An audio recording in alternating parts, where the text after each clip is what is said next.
Long live, long live. Himanta Biswa Sarma murdabad, murdabad, murdabad, murdabad. Murdabad, murdabad, murdabad, murdabad, murdabad.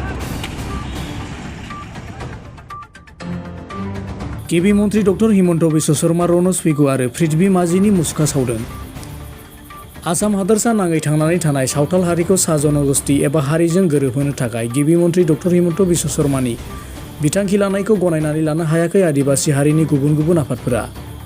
दिनै गसाइगाव महकुमानि सिङाव थानाय हाराफुटा 33 नं राजा लामायाव सावथाल फरायसा आफाद गसाइगाव जिल्लानि बानजायनायाव गोख्रों बेरेखा धरना लायो।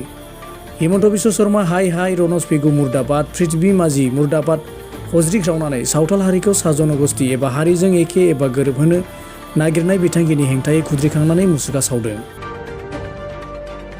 सरकार हाय हाय हाय हाय हाय हाय सावथाल लोक साजो जिते नामकरण नकरिब नकरिब नकरिब सावथाल ছাত্র হত্যা জিন্দাবাদ জিন্দাবাদ জিন্দাবাদ সাवथाल लोक साजो जिते नामकरण नकरिब नकरिब नकरिब सावथाल लोक साजो जिते नामकरण नकरिब नकरिब नकरिब we want scheduling scheduling scheduling